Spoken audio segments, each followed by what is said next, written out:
pinsan ng presidente, ang ating speaker noon, si Speaker Romualdez. Hindi ba sila nag-uusap?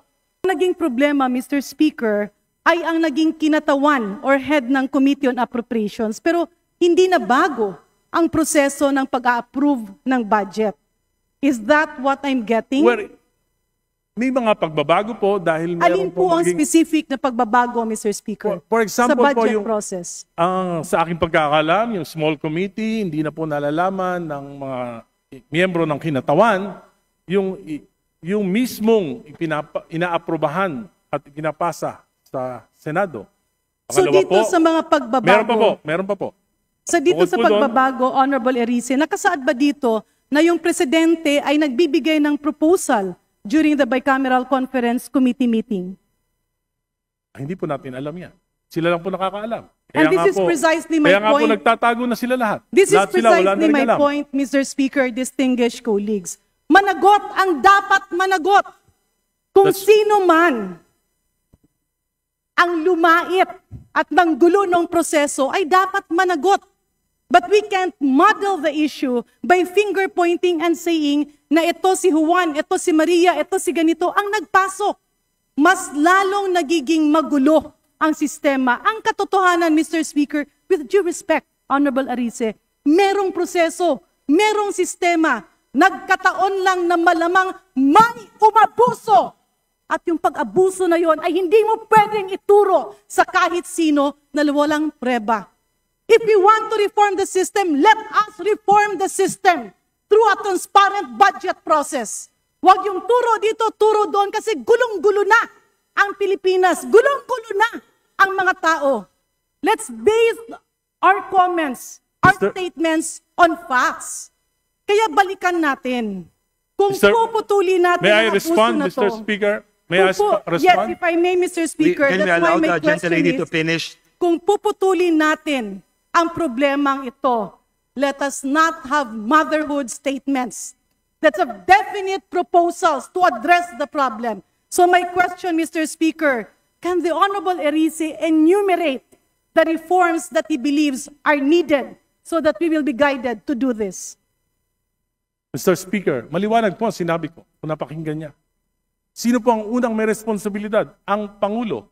2023, GAA, sinalaula ng Kongreso, binawasan ang pondo niya ng halos 300 bilyon. Hindi nangyari yan sa kasaysayan ng mga naging Pangulo sa Pilipinas. Pinabayaan niya, hindi siya kumibo. Yung kabinete niya, hindi kumibo. Specific yon. 2024, binawasan, sinalaula ng Kongresong ito, 500 billion. Binawasan ng President's budget, hindi kumibo ang Presidente, hindi kumibo ang ating mga kabinete. 2025, 473 billion, pati yung mga pondo para sa mga flagship projects ng Pangulo inalis. Kaya na-delay na lahat ng mga proyekto. Hindi pa rin kumibo ang Pangulo. Hindi pa rin kumibo ang kabinete. Number one na may problema, command responsibility ang ating Pangulo. Very specific yan. Pangalawa, pinsan ng presidente. Ang ating speaker noon, si Speaker Romualdez. Hindi ba sila nag-uusap? Mr. Speaker, distinguished colleagues. Pangatlo, Can we allow the gentleman to finish? Yes, please. Pangatlo, kitang-kita naman natin.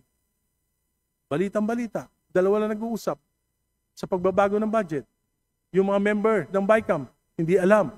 Sinabi ni Senate Finance Chief Grace po, pinirmahan niya lang pero hindi siya alam. Ang si Senate President Chis Escudero lang at si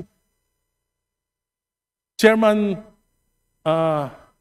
Saldi ko lang ang nag-usap. Regular ba yun? Hindi po regular yun.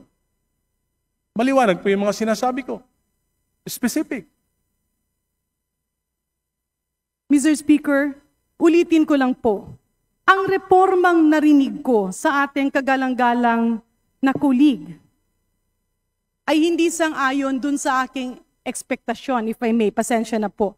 Kasi nga, ang tanong ko is, what are the specific reforms that we need? Unfortunately, what I am hearing are allegations. Number one, binawasan ang mga budget. Number 2, magpinsan ang presidente at ang speaker. Number 3, nagpirmahan ay 2 tao lamang. Mr. Speaker, distinguished colleagues, andyan nga ang problema. Nakita ngayon ay hinahanapan ng solusyon. And if we are talking about reforms, the reforms should actually be on accountability, on transparency. Ano bang reforma? Number 1, transparent budget process. Number 2, napaka-imposible naman na pipirma ka ng mga bagay na hindi mo alam. Kasi ang pumipirma ng budget ay ang bicameral conference committee members. In other words, balikan natin. If we need reforms, babalik tayo, totoo ba na nahimik ang mga kabinete? Totoo ba na lahat ng budget ng kabinete, there are a lot of problems, and that is why we are in this series of investigations. But it will just add chaos. If we will take advantage of the situation and instead of demanding for genuine reforms, we twist the situation and talk about politics. In other words, Mr. Speaker, distinguished colleagues, tama naman. Natuldukan ito, hanapan ng solusyon, and push for genuine reforms. Pero kung ang naging mali ay merong bumaluktot sa mga bagay na hindi dapat baluktutin, yun ang dapat managot. But we cannot pull down our people and our government by not proceeding to concrete investigations that will really pinpoint the problem of all of this. Maraming salamat, Mr. Speaker, and of course, with due courtesy to Congressman Erice, I am with you in calling for reforms. But if I may appeal, let us push for individual concrete reforms that Congress can perform. Maybe we can push forward for a situation like other parliaments, where members responsible for the budget are made to report on a quarterly basis, stating the update of each program, the rationale of each action, and the impact that it will provide to the Filipino people. Thank you very much, Mr. Speaker. Thank you very much, distinguished colleagues. Mr. Speaker, maliwanag po ang aking mga reforma na hinihingi sa Pangulo at sa Kongreso na ito. Reforma, anti-political dynasty, inabastos natin ang konstitusyon. Ayaw natin magpasa ng anti-political dynasty bill o law sapagkat against our interests kahit na ang kahulugan nito ay hindi pagrespeto sa konstitusyon. At alam ko po na ang isa sa dahilan ng korupsyon, yung papataba ng mga political dynasties. Pangalawa, alam ko po, balimbingan, walang prinsipyo, pagpalit ng partido, kung saan makikinabang, yan po ang pangalawang dahilan ng korupsyon. Pangatlo, campaign finance reform. Hindi naman po makatwira na yung paggastos, kaya po bumabawi sa korupsyon. Pang-apat, hinihingi natin, empower natin yung ICI para maimbestigahan yung korupsyon. Maliwanag po yung mga hinihingi ko na reforma. Kung sincere ang gobyerno, gagawin nila ito. Pero kung gusto business as usual, baka sakaling makalimutan ng tao, hindi gagalaw ang gobyerno. At ang hinihingi ko po, hindi extra-constitutional. Hindi ko pinagre-resign si BBM. Ang sinasabi ko po, within the framework of the Constitution, we should initiate reform para naman sa bayan, wag naman para sa sarili na lamang. Salamat.